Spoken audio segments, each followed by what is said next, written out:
Saint Sophia is in Kiev, the oldest standing cathedral in the Soviet Union, symbol of the Ukrainian people and their faith. Today, in the year of the Millennium, 1,000 years of Christianity, it is closed, a museum.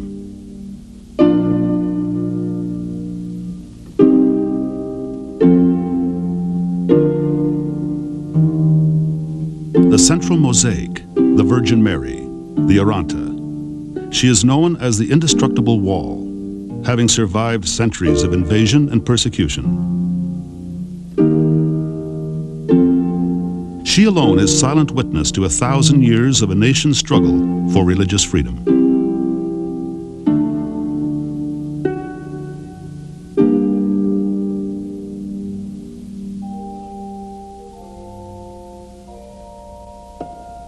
Saint Sophia's is a church of wonder and glory, the envy of all the countries round. For such another cannot be found in the whole world from east to west, said Hilarion, the first metropolitan of Kiev. Adorned with thousands of frescoes, it was built by Grand Prince Yaroslav the Wise in 1037. It was here that monarchs were crowned, histories recorded, libraries established, icons painted. More than a religious center, it holds the political and national aspirations of a people. But the Soviet state will not allow it to function as a church.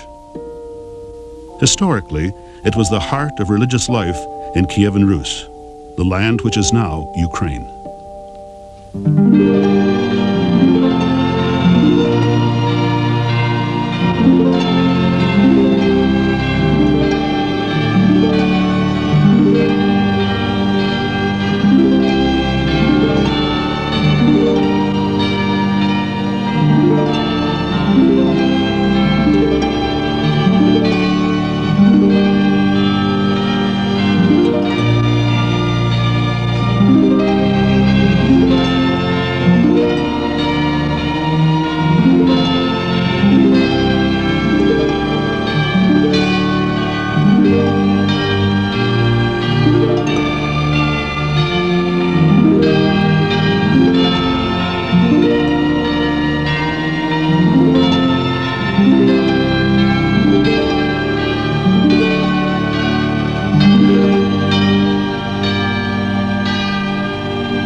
Kiev, 1,500 years old.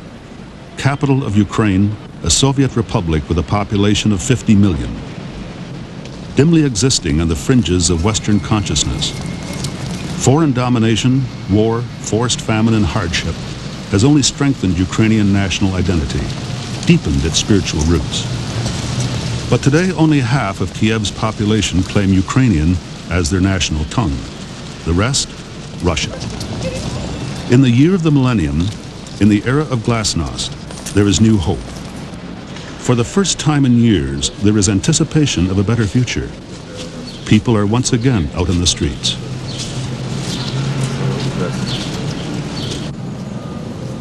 In the Women's Orthodox Monastery, this community of 100 gentle souls contemplates the glorious event to come. The Millennium is the greatest moment of their lives.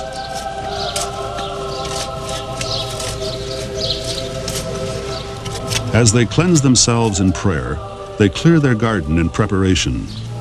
As believers, these female monks, monachini, have suffered horrible losses this century. Before the revolution, 90-year-old Mother Olenka remembers there were 700 novices. Today, there are almost none. The strict life of ritual, servitude, and complete devotion to God has changed little in the past 500 years.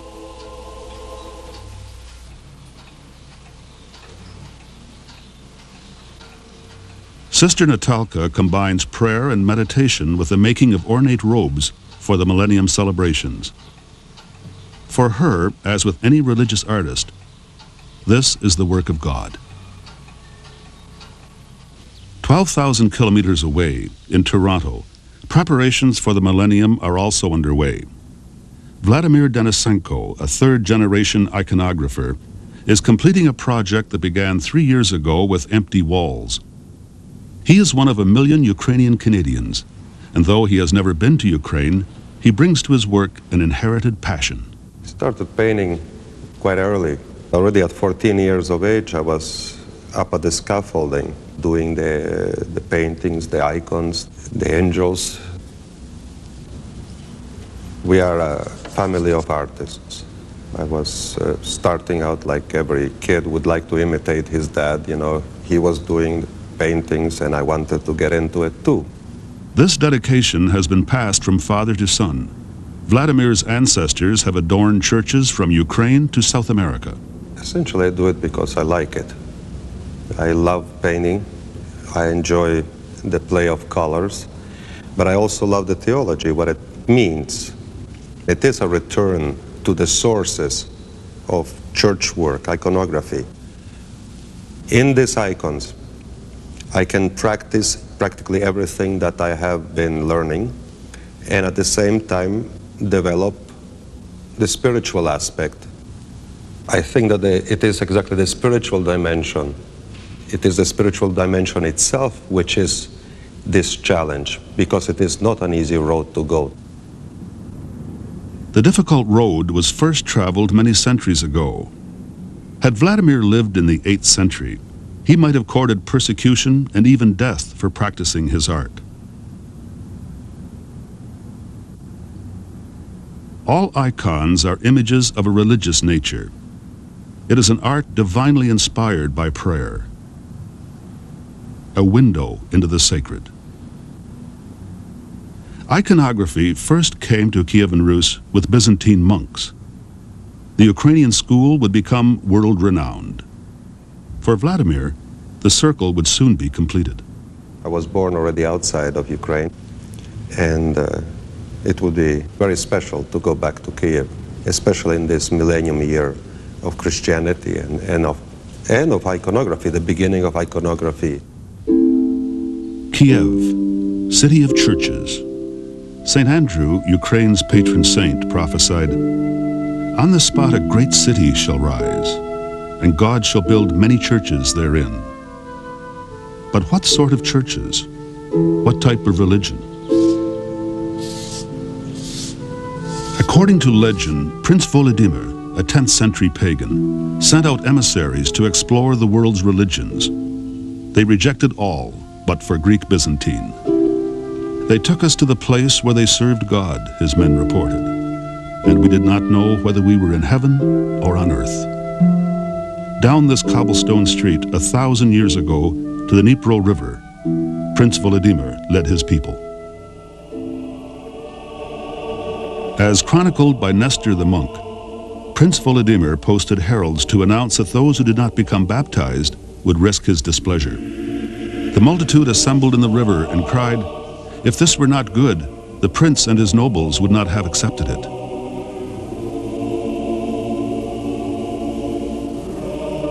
Priests stood by and offered prayers. There was joy in heaven to behold so many souls saved. Prince Volodymyr ordered the pagan idols to be beaten and thrown into the river. The devil is said to have exclaimed, "Woe is me, how I am driven out hence." And with this, Kievan Rus joined the great Christian nations of the world in 988. And Volodymyr, known as the Golden Sun, founder of the nation, was made a saint. The current of the Dnipro River has not altered in 1,000 years, and neither has the religious devotion of the Ukrainian people. This religion is integral to the Ukrainian identity, the cement of their nationhood. Today, all Ukrainian churches have been taken over by the Russian Orthodox Church, and many have been destroyed. But although the official denomination may have changed, the spiritual essence remains untouched.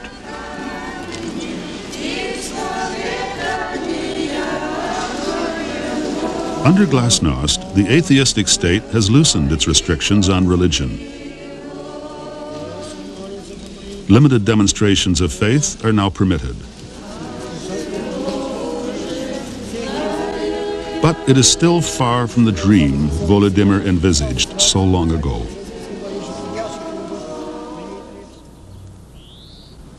Volodymyr's ideal was of an empire that could rival those of Christian Europe.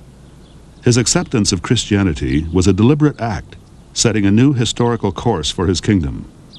Leading historian Mikhailo Brachowski. Його програма була виконана в основних своїх засадничих. Volodymyr's program was realized in every aspect.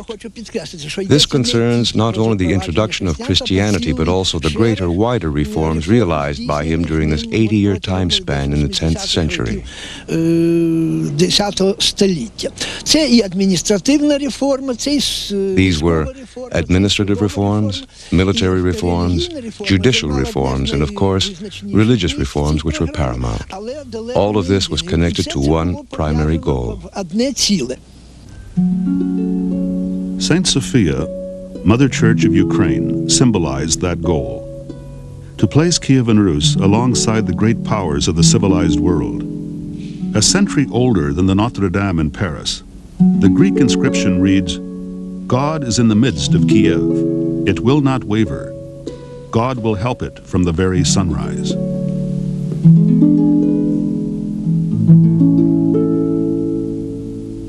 For Vladimir Denisenko, this is the first place he had to visit.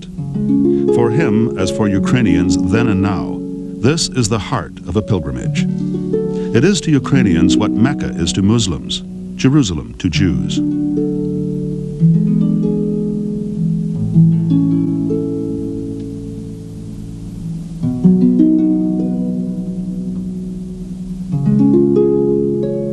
I feel a connection to these frescoes, to the work that was done here. I walk these corridors and I feel completely at home. I feel I can understand what they felt, what they thought, what they wanted to pass on to future generations. The anonymous craftsmen of Saint Sophia built more than a house of prayer. They built a link between the past and the present. Then, as now, in a changing world, the cathedral celebrates what is eternal. Today, even for secular Ukrainians, Saint Sophia stands as a reminder of a glorious past. Art historian Grigory Lokvin. For Eastern Slavs, Ukrainians, Belarusians, and later for Great Russians, this was their palace, their shrine. Centered here was the greatest art of that time, icons which have been preserved to this very day.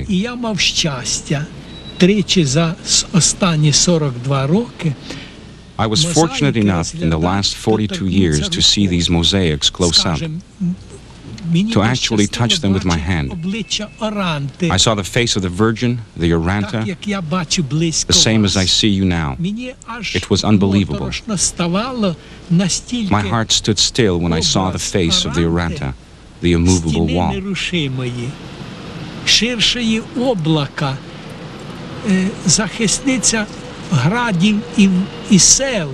It was the face of a living icon.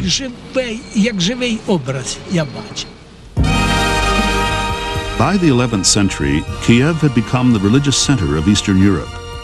800 churches for a population of 100,000. The splendor of monarchy grew. The royal daughters of Kiev married into the ruling houses of Europe. Kiev and Rus became a haven for scribes and travelers. Commerce thrived. New ideas flourished. It was a glorious golden age. It was not destined to last. In 1240, the Mongolian hordes could no longer contain their envy. Like a vast wave of fire consuming all in their path, they invaded Kiev. The people resisted valiantly. But in the end, almost everything was destroyed.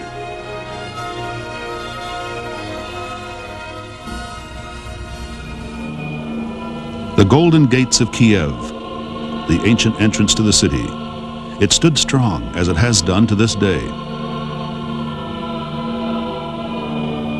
Inside the gates, in honor of the Millennium, a play about those ancient heroes is being staged. Хай вічно живе, хто за Русь православну поліг, та знову біда. This is not King Lear. The audience is here for more than entertainment. It tells of Prince Yaroslav's resistance to foreign invaders, a theme very much understood both by Canadian Vladimir Denisenko and his Ukrainian contemporaries. Клянусь, не сханемо воїни, наші священні знамена. За нами наш Київ, на правді мурована Русь. The City of Churches inspires artists to this day.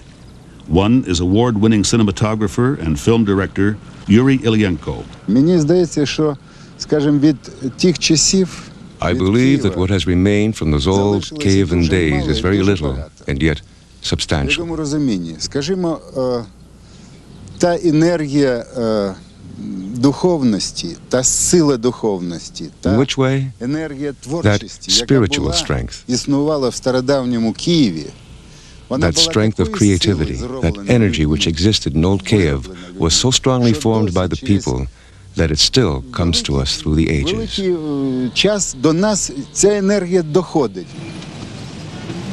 On the surface, Kiev resembles most other European cities. But here there is an undercurrent of tension. In a local cafe, under the stern gaze of the founders of Kiev, students and artists gossip in Russian.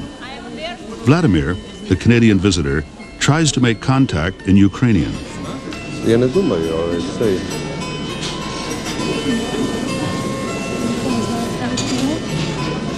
Glasnost and perestroika promise change, more national independence and identity for Ukraine.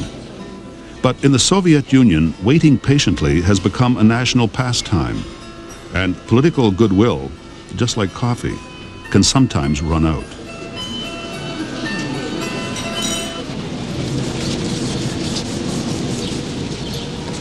In another part of Kiev, a different face of Glasnost. This could be Montmartre or Florence, an artist's quarter. You would not have seen this in Kiev 5 years ago.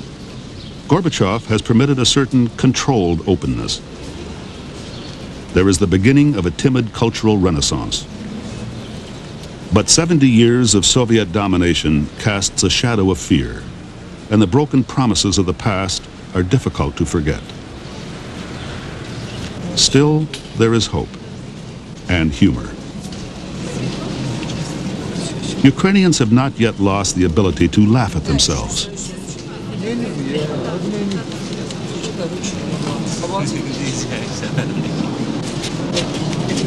Коріння дуже глибинне, і тому саме тисячоліття, яке Our roots are very deep, and that is why the millennium, which is taking place in Kiev these days, is important. Тут в Києві святкується. Мені здається, дуже повернуло якось людей.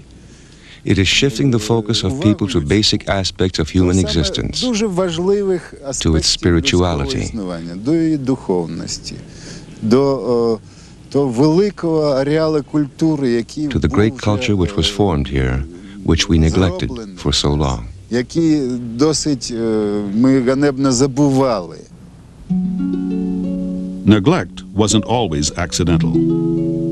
Kirilluska Church was founded in the 12th century. It's one of the fortunate few. Most historic churches in Ukraine have been destroyed, pillaged, or transformed into museums of atheism.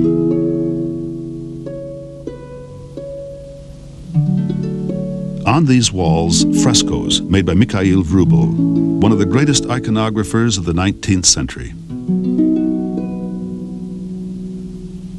His models were real people, living icons.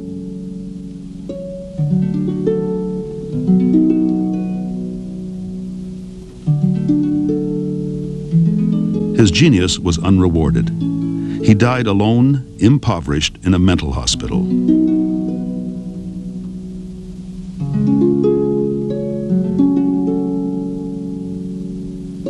Today, Kirluska Church is a concert hall. 9-year-old Stefan has not heard of Rubel, but the man's legacy does not require a signature. The power of these images is greater than the passing of time.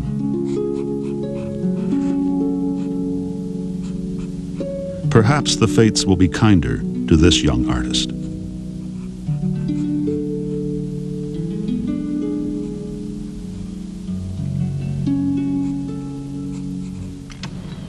History, its tragedy as well as its triumph, is ever present in Ukraine, always under scrutiny.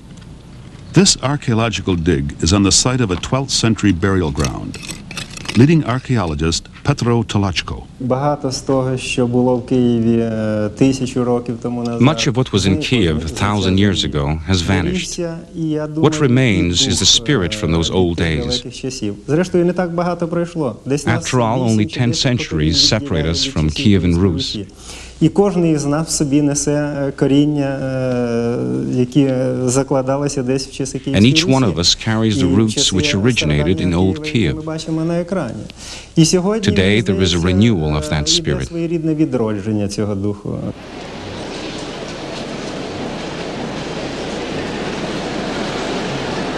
The enthusiasm shown in this market is certainly new. Under Mikhail Gorbachev, the entrepreneurial spirit has been liberated. For the first time in decades, individual effort produces results. But even here, there is no refuge from an inquisitive glance.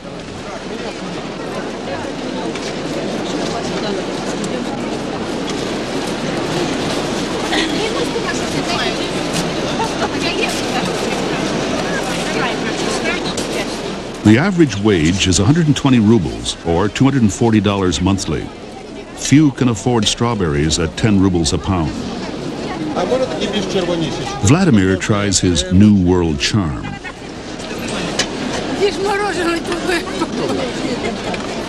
And discovers that the bonds of language and culture are stronger than iron curtains. Ми поїхали в часі війни, так то було, коли все розпадалось. Дякую вам. Ага, то саме, напевно. Дякую вам. Monastery of the Caves, Pechurska Lavra, built in the mid-11th century, a jewel in the Orthodox crown. The oldest monastery in the Soviet Union. It would have a troubled history. After the Mongol invasion, the Metropolitan of Kiev fled to Moscow. And by 1685, the Russian Orthodox Church claimed supremacy over Ukrainian Christians and their institutions. The monastery was no exception. But it remained a center of Christianity, a symbol of Ukrainian pride.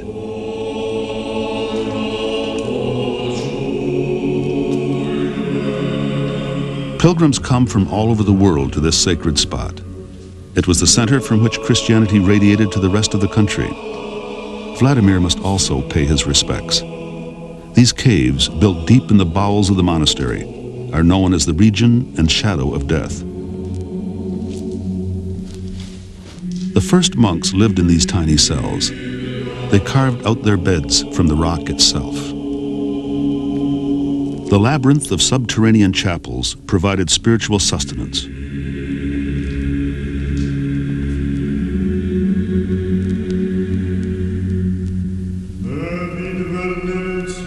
Generations of monks died and were buried here. 122 saints and holy men, Nestor the chronicler, and one woman, Frosia. The dead and the living side by side.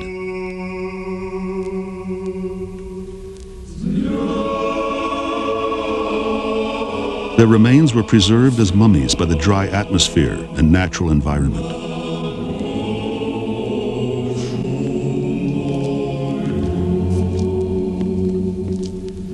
An ascetic named John interred himself up to the waist and performed his devotions there until he died.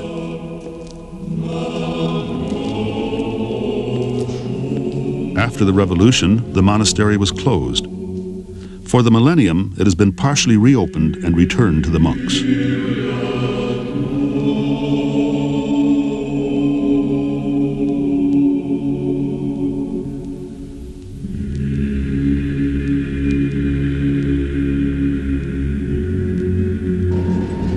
Western Ukraine, soul of the nation. The journey to Vladimir's family village has begun. Most Canadians of Ukrainian descent can trace their heritage to this region. The least Russified part of Ukraine, predominantly Catholic, it only came under Soviet domination with the infamous Hitler-Stalin Pact. These women remember a time when they owed no allegiance to Moscow.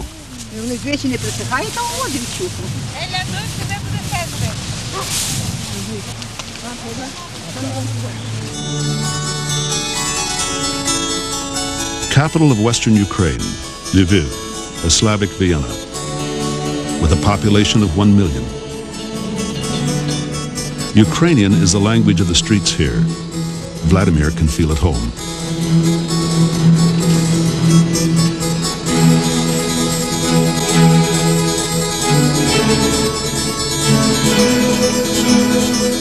A Baroque city bathed in gold. It's been a cultural and educational meeting place for centuries.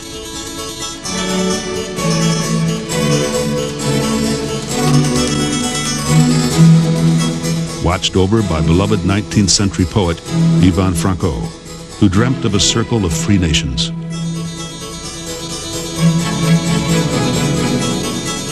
The Cathedral of St. George, named after the slayer of the dragon. Once the seat of the Ukrainian Catholic Church, it too belongs to Russian Orthodoxy now. There are still dragons to be slain. Today, even Soviet authorities admit to Stalin's crimes. Ironically, it was Stalin, a former seminarian, who devastated the religious life of his country.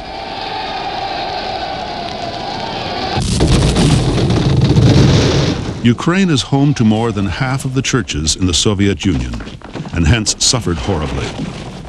Thousands of ancient churches, both Ukrainian Orthodox and Catholic, were destroyed.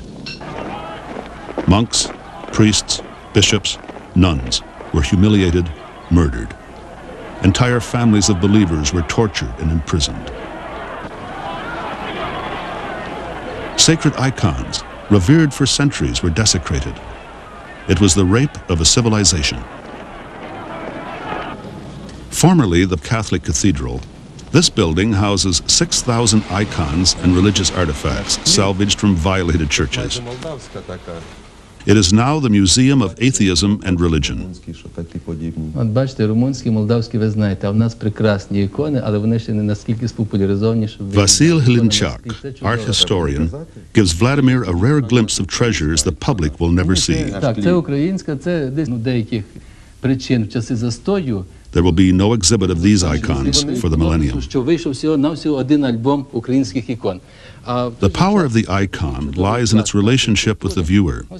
Stored away here like so many old files, they exist between two worlds, one dead, the other powerless to be born. Тут у нас є такі ікони теж дерев'яні. For Vladimir, this is a moment of personal fulfillment. He holds in his hands the work of men who preceded him by 300 years. Навіть в таких цих речах наємних.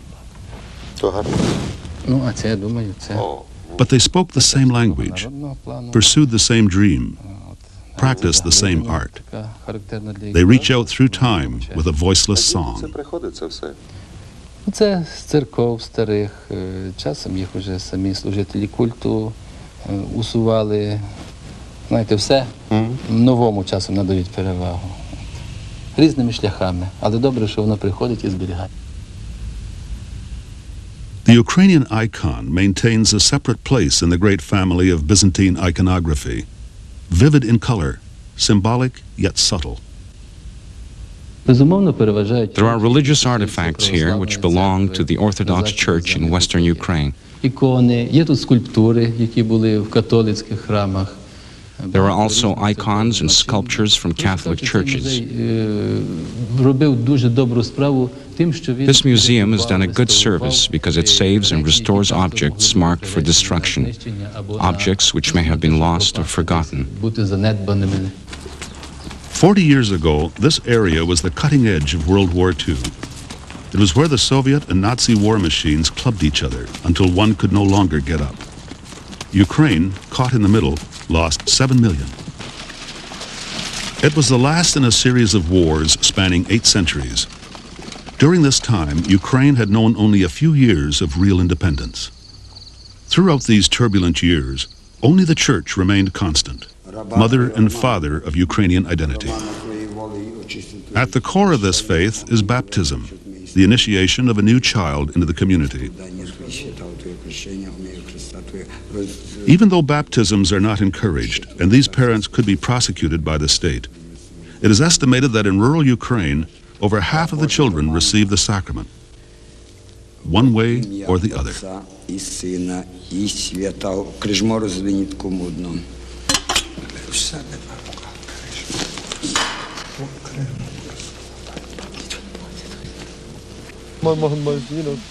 Vladimir's ancestors are from this area.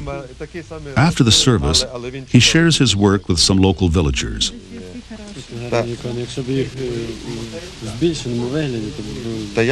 They will probably never see Toronto, nor the church in which these images were painted.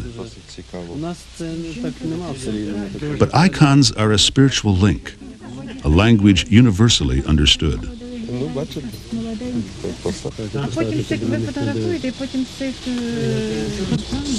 Свою власну Ну, та ще ні. Я зроблю першу ікону, а тоді сфотографую те, що я зробив. People gather on a Sunday for their weekly Christian devotion here in Stradich, a village 20 kilometers from Lviv.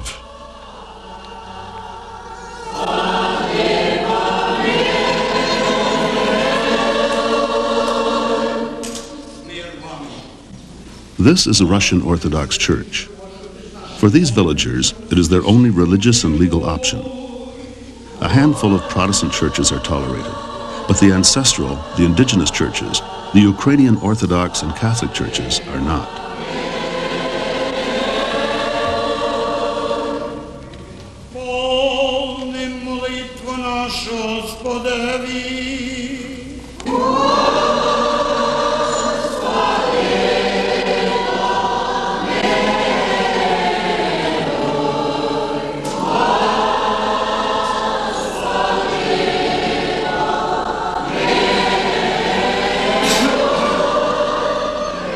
The Ukrainian Orthodox and Catholic churches are the torchbearers of Ukrainian nationalism.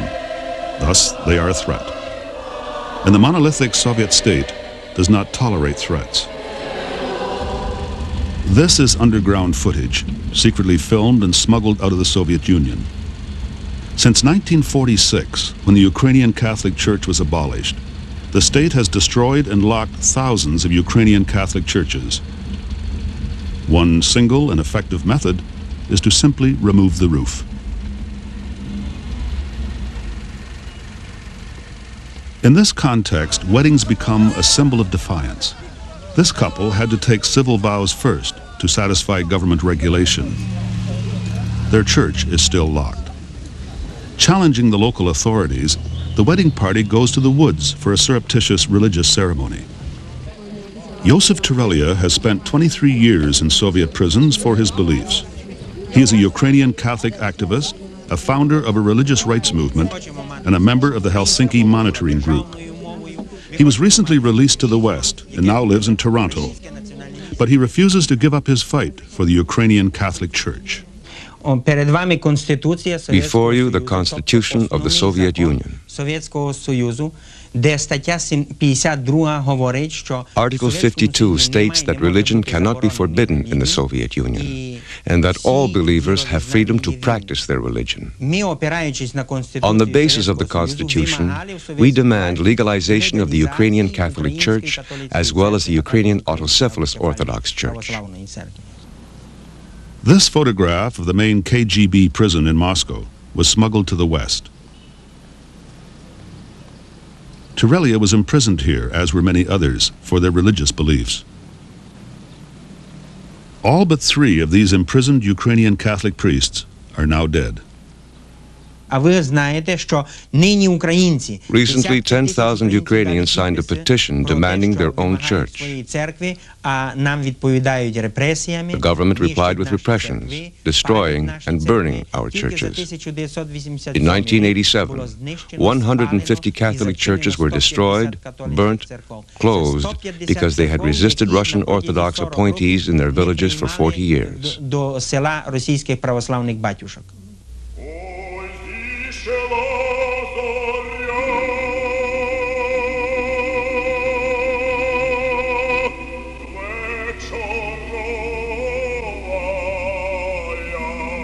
Puchayev Monastery, the Lourdes of Ukraine. It was Ukrainian Orthodox, then Catholic, now it's Russian Orthodox. Pilgrims still journey here from as far away as Siberia to pay tribute to the Blessed Virgin.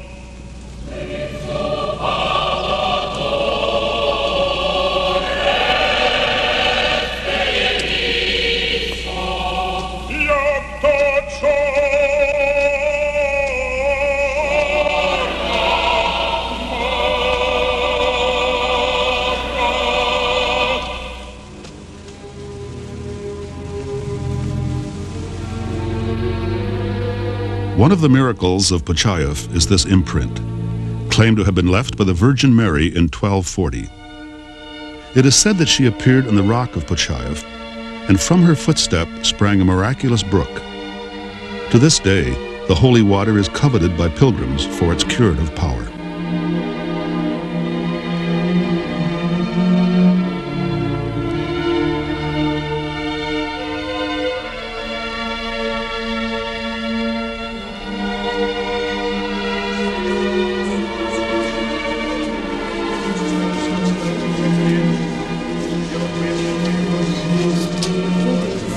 When the Turks invaded, the defenseless people of Puchayev turned in desperation towards the miraculous icon of the Mother of God. They were saved. Gratitude is not forgotten. Neither is courage. In Canada, Father Vasil Romanuk is a leading spokesman for the suppressed Ukrainian autocephalous Orthodox Church. Recently released to the West, he spent 16 years in the Soviet Gulag. His wife died while on hunger strike with him. Ukrainian believers today do not have anything in the church which you could call Ukrainian. For example, in the central cities, particularly in eastern Ukraine, sermons in Ukrainian are forbidden. We do not have a Ukrainian Bible, we do not have enough prayer books, we do not have spiritual schools or seminaries where Ukrainian is used. All this is under the control of the Moscow Patriarch, who deals with Ukrainian Orthodox believers from a position of church imperialism, pure chauvinism. The extent of Russian influence is evident here in Puchayev. Most of these monks are Ukrainian, but Ukrainian Orthodoxy is unacceptable in the Soviet state. Thus, they worship within the Russian Orthodox Church. But even a church of compromise offers comfort to the faithful, and Russian Orthodox clergy have learned to be cautious diplomats.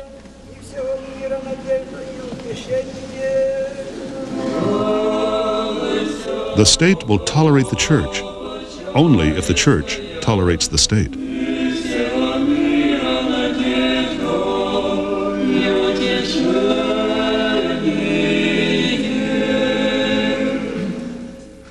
The superior of Puchayev is Archmandrite Mark. This Ukrainian monk is obliged to listen and listen well to the Patriarch of Moscow. Перестройка – це дуже важливе явлення в нашому житті. Perestroika is a very important event in our lives and in the life of our country. Приймають це відновлення як Believers accept this rebirth as a personal gift from God during this 1,000-year celebration. Ніяка сила не може припинити No power can stop this process because all the people, the whole country stands behind it.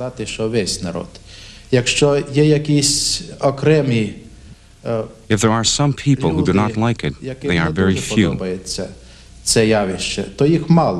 Думаю, що це поки що ще нічого не засвідчує про справжню демократизацію на I think this says nothing about real democratization in the Soviet Union and in Ukraine. ніякими законодавчими актами гласність не закріплена. In light of the fact that glasnost has not legally protected any rights. Щоб можна сказати, що вчорашній, завтрашній день Those events which occurred in the past can reoccur tomorrow. Бо коли люди, котрі вчинили тяжкі злочини, Because those people who committed crimes against peace and humanity, persecuted others, destroyed churches, sat on trials, controlled concentration camps, still occupy the same positions as they did previously. не то, що не засуджені, а ніхто з них навіть не віддалений. Not one of them has been tried or even thrown out of the party. Місце, котре він займав раніше. How can we believe that glasnost is something serious? If there is real glasnost, then all of those who were punished and persecuted for their words and thoughts should be rehabilitated. But this is not happening. This is Zarvanitsia, and like Perchov, this too is a church and a shrine. But this is the illegal Catholic Church, the Church of the Catacombs. The Virgin is said to have appeared in this site as well, and again water sprang forth. The authorities sealed it with cement, but somehow it seeped through. In the West, Christians often search for a cross to bear. In Soviet Ukraine, these Catholic nuns have never been able to put theirs down. The punishment for participating in a Ukrainian church ceremony ranges from a fine or a loss of job to imprisonment.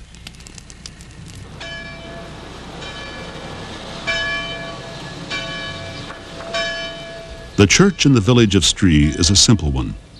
But for Vladimir, this is the culmination of a journey.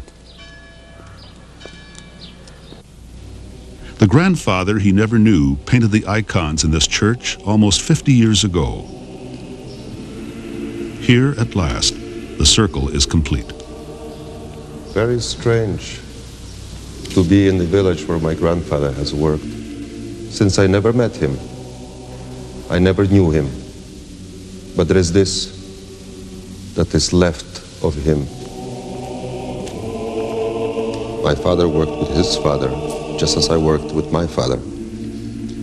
It was the same feeling. I sort of said, it's being passed on. For the first time, I had a tangible reality of this passing on. I saw the canvas, I touched it, and it was a very special feeling. I feel completed. I feel like I have touched that which I came here for.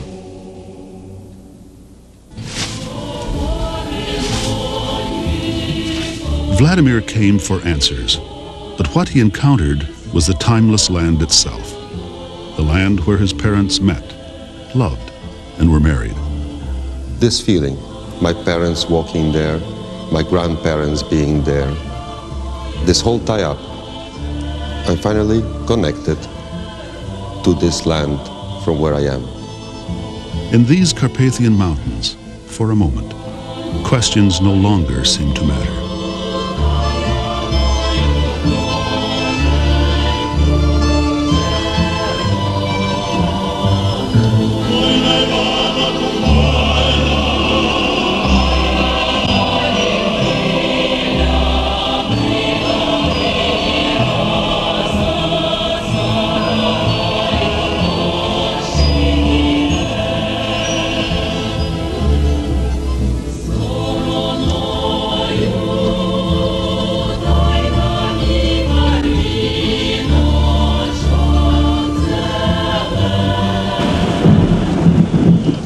June 1988, Kiev. St. Volodymyr patiently watches over the multitude gathered to celebrate the baptism he decreed on this site 1,000 years ago. The torrential downpour somehow seems appropriate. the crowds of thousands, believers and non-believers alike, are baptized anew. It's not the first celebration. Moscow took that honor days earlier in an opulent ceremony attended by international church leaders. Ukrainians, Belarusians, and Russians all claim the Millennium as their own. But these resolute people of Kiev believe that the Millennium belongs exclusively to them. Muscovy, later the Russian state, did not exist in 988. As if ordained by Volodymyr, the golden sun bursts forth to greet the procession.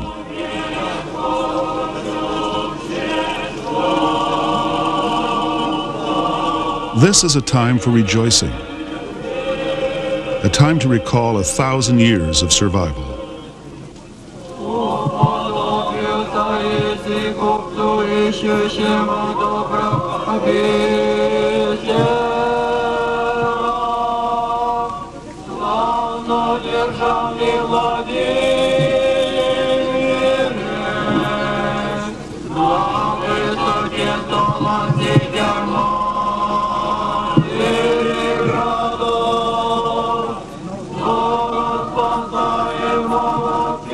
Metropolitan of Kiev and Galicia, Filaret.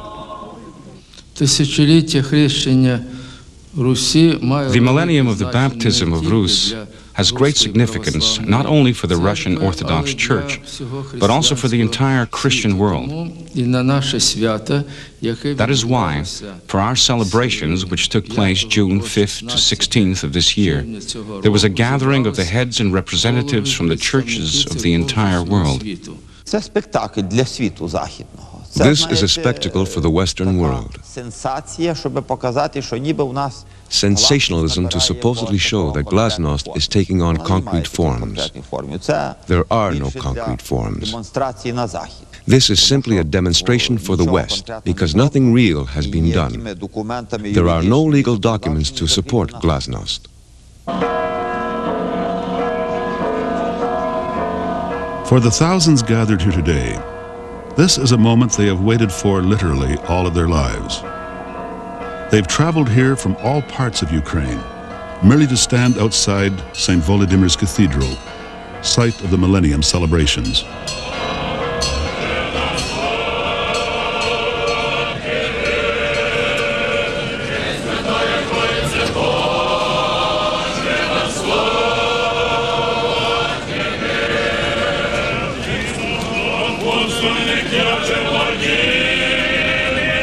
Head of the Russian Orthodox Church, Patriarch Pimen, leads the ceremony.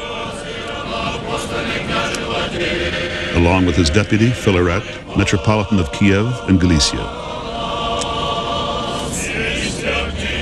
It was by invitation only. 500 guests from around the world. All churches were welcomed, except those who so rightly belong, the Ukrainian Orthodox and Ukrainian Catholic.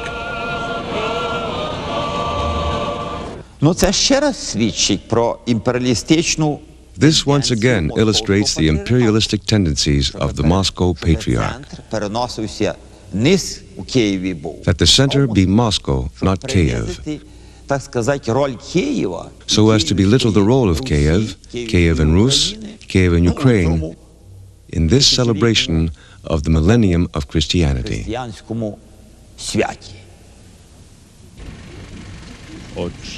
There are 5 million Catholics in Ukraine, 1/10 of the population. Their celebrations were held underground, behind closed doors, in secret and in danger. There is no pageantry here, no invited guests, just faith.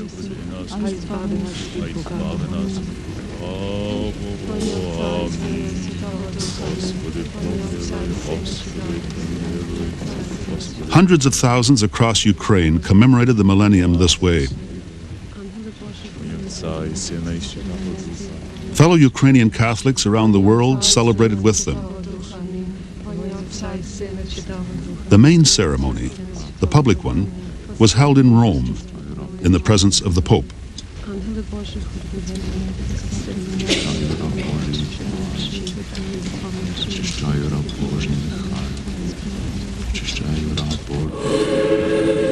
Inside St. Volodymyr's Cathedral, the Millennium celebrations draw to a close.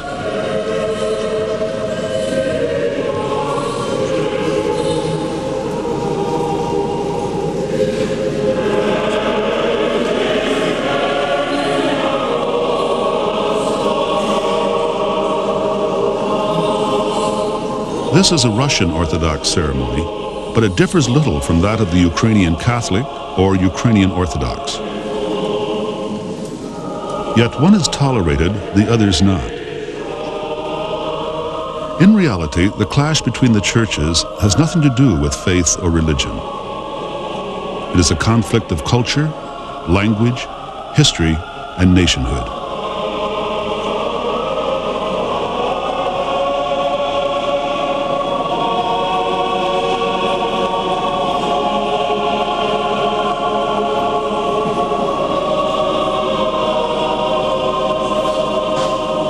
But for these people, who until quite recently would not have made the sign of the cross in public for fear of reprisal, there is tangible hope and, as always, faith.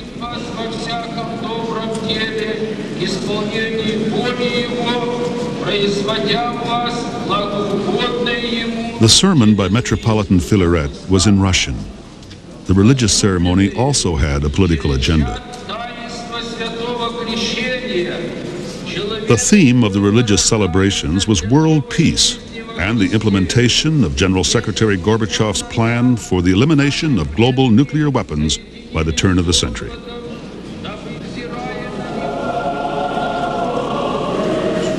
For these people, Glasnost, as much as the Millennium, represents the spirit of resurrection.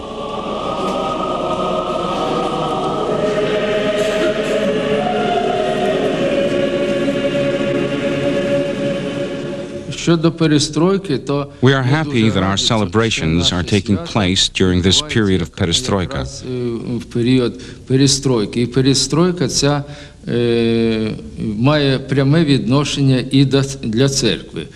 Perestroika has direct significance for our church.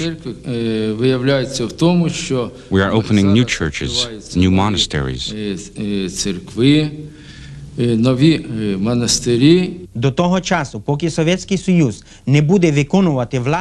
the time the Soviet Union fulfills its constitutional obligations and resolves a coexistence between communists and Christians, there can be no discussion about real glasnost or perestroika. Perestroika and glasnost are possible only when all believers are truly free. St. Sophia's Museum is closed for the Millennium celebrations. These walls did not hear the sound of a choir, the promises of a better future.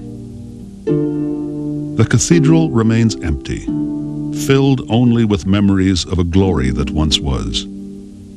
A solitary iconographer pays homage for the last time to the icons that have inspired him since childhood.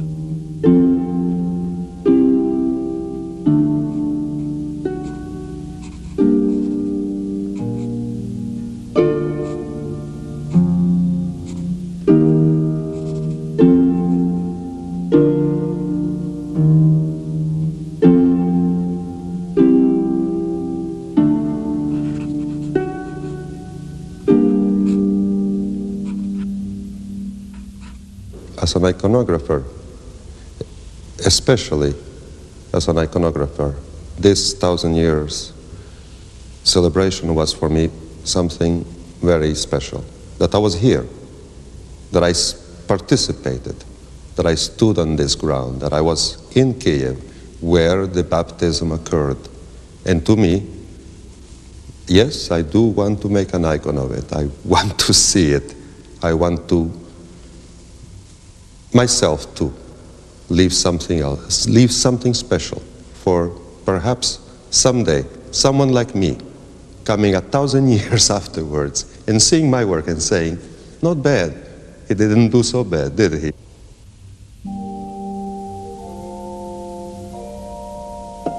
The Millennium celebrations are a symbol of hope for a man and a nation.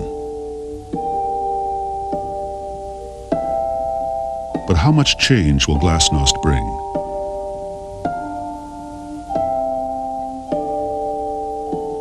Will these corridors be filled again with believers?